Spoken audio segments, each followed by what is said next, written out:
ये मित्रों, हम नवरात्रि क्यों मनाते हैं? इसके पीछे क्या रहस्य है, क्या कारण है कि नवरात्रि जो है, जब ऋतु परिवर्तन होते रहता है, जैसे चैत्र मास में ठंडा समाप्त होकर और ऋतु गर्मी की ओर अग्रसर रहता है, और अभी शारदीय नवरात्र आश्विन महीने में गर्मी समाप्त होकर और ऋतु जो है वो ठंड की ओर अग्रसर होता है। इसका बहुत सारा वैज्ञानिक और आध्यात्मिक कारण भी है। नवरात्रि यानी आत्मचिंतन और प्रकृति से एकाकार होने का एक पावन समय है। इस पर्व के पीछे हमारी सनातन परंपरा, सजगता और ऋतु जनित व्याधियों से लड़ने की तैयारी भी छिपी है। ऋतु परिवर्तन होने पर शरीर का आत्मबल कमजोर पड़ जाता है। ऐसे में नवरात्रि के रूप में यह हमको संदेश दिया जाता है कि 9 दिन तक अपने को ऋतु के मुताबिक तैयार करें। व्याधियों से लड़ने के लिए शारीरिक अनुशासन का पालन करो। इसलिए हर ऋतु काल में नवरात्रि के 9 दिन शारीरिक अनुशासन का संदेश लेकर आते हैं। हर प्राणी के कुछ बल कहे गए हैं। मनुष्यों के बलों में 3 बल आते हैं: विद्या, बुद्धि और विवेक। जिसके पास ये तीनों बल हो उसमें आत्मविश्वास की कमी नहीं होती और न ही उसका आत्मबल कभी कमजोर पड़ता है। इस प्रकार से 3 शोधन भी हैं मनुष्य के लिए। यह 3 शोधन वात, पित्त और कफ यानी शारीरिक दृष्टि से अपने को मजबूत करना।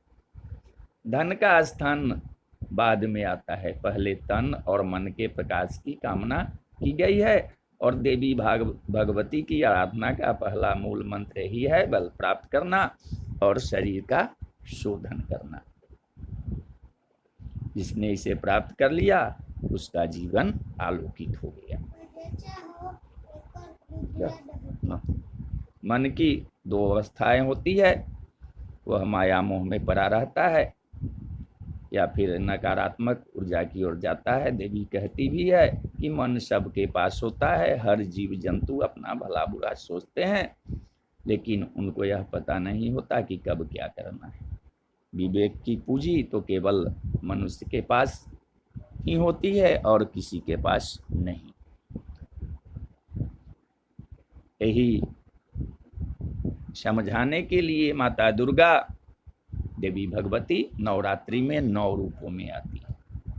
प्रकृति से लेकर अंश वंश तक का समझ, प्रकृति से लेकर अंश वंश तक का समस्त अर्थशास्त्र माता हमको समझाती है। देवी भगवती महालक्ष्मी के रूप में सौभाग्य प्रदान करती है, काली के रूप में सृष्टि में अनुशासन रखती है, और सरस्वती के रूप में शब्द सुर संसार का संचालन करती है।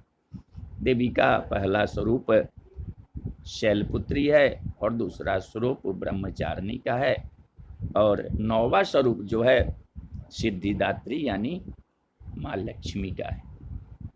यह क्रम बदल भी सकता था, लेकिन देवी ने सबसे पहले अपना स्वरूप प्रकृति और फिर प्रवृत्ति रखा। धन का स्थान अंत में है। नवरात्रि भी प्रकृति का ही उत्सव है। प्रकृति अगर बिगड़ी तो आपदा या महामारी निश्चित है। देवी भले ही एक स्त्री के रूप में परिभाषित हो, लेकिन वह आत्मबल है, वह आद्या है। देवी शास्त्रों में उनके 3 बल कहे गए हैं: सतोगुण, तमोगुण और रजोगुण।